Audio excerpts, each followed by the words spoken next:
Networking used to be a nearly full-time job. Unfortunately, networking means touching base with people and keeping them in your mind, and that takes time.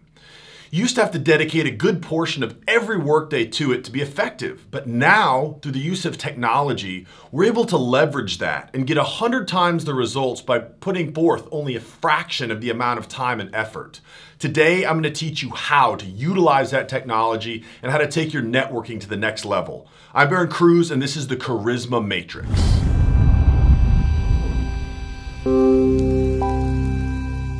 When we're trying to grow our network, the first thing we need to do is meet new people that we can bring into our network and become friends with. So a quick rundown of the way to do this is when you want to meet someone, you go up to them, you realize you're not going to have something special to say. You're going to approach confidently with good eye contact and good tonality.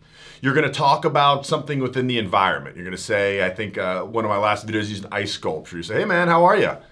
Yeah, you know, that ice sculpture over there is fantastic. I haven't seen something like that in a while. Then he says something, and you say, oh yeah, you know, you get around to these events a lot. Cool, what do you do? Now you start talking. Okay, let's assume all that's done. I have other videos that cover that in depth.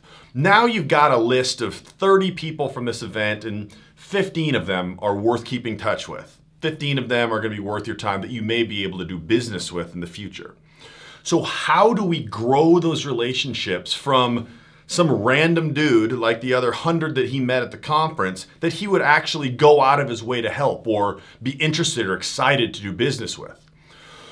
Networking, following up on networking, has a lot to do with time. So the more time you spend with someone, typically the more comfortable they are and the stronger the rapport is. But unfortunately, the more successful we are, the less time we have to grow our network and to touch base with people. So we need to leverage technology. The two things you want to do when you're growing in rapport with someone that you just met is, in your head, you want to think of it as two ways that you're trying to improve the relationship. Number one, if you see them in the future, would it be casual or would it still be stiff like the first time you met? So you met this guy, you sent him a couple emails. One said, hey, it was nice to meet you. I look forward to doing business with you in the future. And the other one was happy birthday. Well, when you see that guy at the networking event, you're probably still going to be kind of stiff. You're not going to go up to him, Billy, man, long time, how are you? You should go up to him that way, but the point is you're not going to feel that kind of closeness and that kind of comfort that you would. You want to feel that. You want to be sure that you feel like if you saw him at an event, it'd be very casual, you look forward to seeing each other, there wouldn't be any stiffness, there wouldn't be any reservations. And the number two, and almost more importantly, is you want to feel like in that relationship, if you were to ask him for a favor, it wouldn't feel creepy or clingy or needy.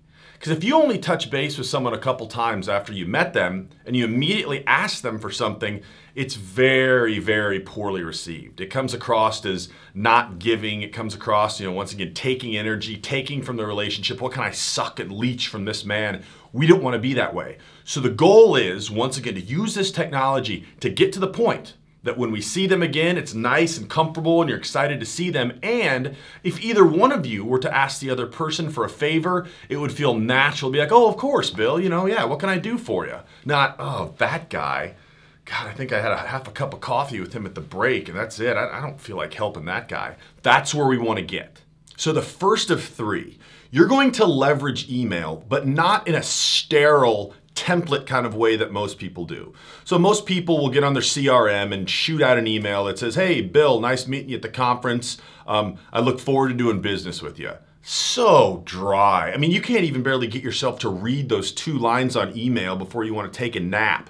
We want to be much more personal and much more loose. Now, sometimes people feel that there is a kind of duality between staying very business professional but also being casual enough so you feel like you're comfortable with the person. And it is kind of a fine line, but it's one we want to walk because the advantages of knowing where that line is a speedy rapport versus a very sterile business-minded relationship that we want to stay away from.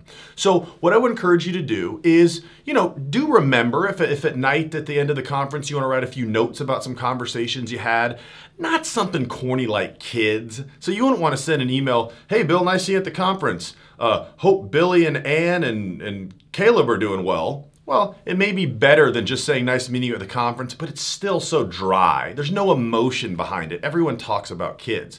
So let's get something that you remember that you were actually interested in, that they saw you take interest in. So when you send that in an email, it doesn't seem preconceived like you're looking for something. So say you had a conversation, by chance it came up you both like to ski at Tahoe. Well, you send him a thing, you send him an email and say, hey, nice meeting you at the conference, man. If we ever get out to Tahoe at the same time, it'd be great to carve up the slopes a little bit with you. Talk soon. Okay, so now it starts professional. It was nice to meet you at the conference last week.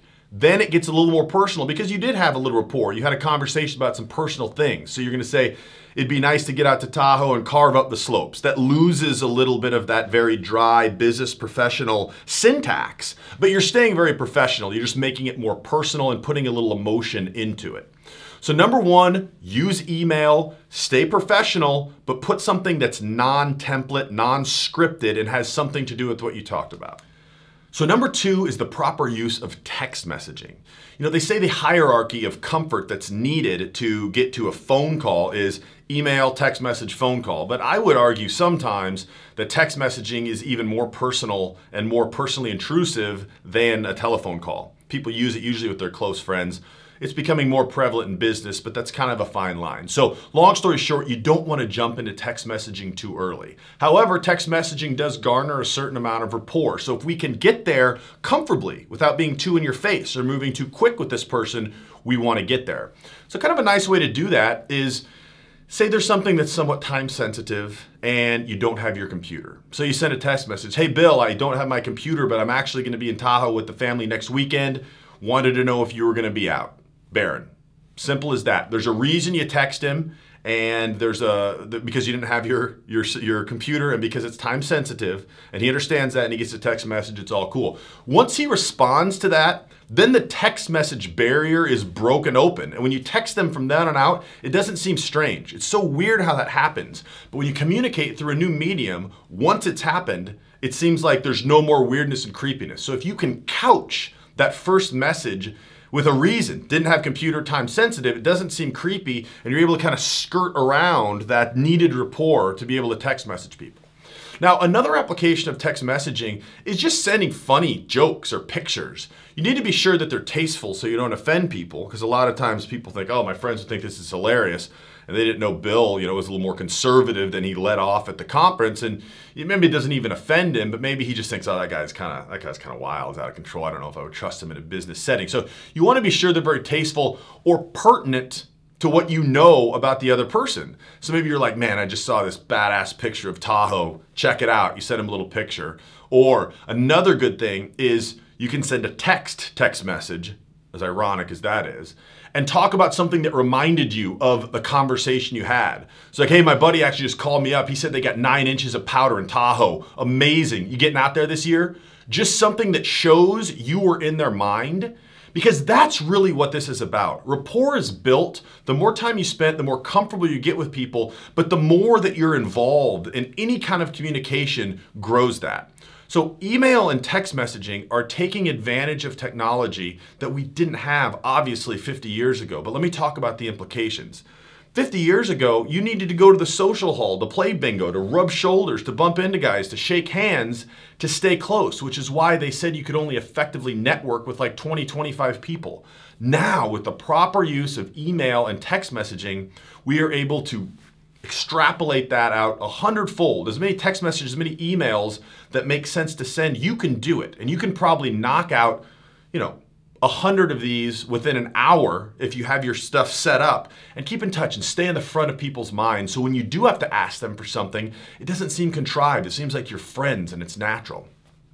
Now, the last thing that I've seen people do, a lot of my buddies in sales have this company, there's a lot of them out there, but it's really interesting. It's another way we can leverage technology, and you send in a handwriting sample. You write a bunch of different words and letters, and then they have a system which you can just jump on, you type the message, and you type who you want it sent to, and they print it out on a nice card, like a nice not gift card, but yeah, they'd like to receive a gift card.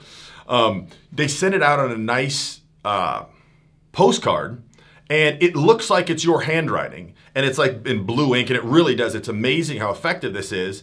And it shows another level of personalization. You know, when you receive something in the mail, well, let me ask you, how often do you receive something in the mail that's not a bill or that's not a description of services provided? Never. It's all bad. But you know the old saying, yeah, I like the feel of the newspaper in my hands, all these iPads. Well, there's an element of truth to that when it comes to personal things. You know, I got an email from a buddy who was I got a postcard from a buddy who was traveling out near Qatar. And it was cool. You know, it was a postcard. It was the first time I've gotten something in the mail that I wanted in years. So think about using this to your advantage too. You know, birthdays. If something came up, like, you know, say there's an amazing shot in golf and, you know, the guy is a Phil Mickelson fan. Well, all you have to do, jump on this website, type in, man, amazing shot from Phil Mickelson. We need to get out there golfing soon. Torrey Pines is booting up in a month. Talk to you soon.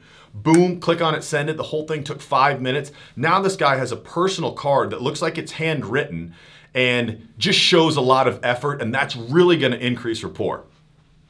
So to summarize, 3 pieces of technology: email, text message, and these companies that will send out handwritten gift cards, handwritten postcards. In 5 minutes flat for very cheap, we're able to blow past old school networking, really use these technologies to our favor, grow our network much, much wider and much vaster than we're able to in the past, and speed up the time it takes to get nice, solid rapport with people. So when you see them again, it will be natural, and they'll be excited to see you, and you'll be excited to see them. And so if you ever need to ask for a favor from one another, it's comfortable, not needy, and expected.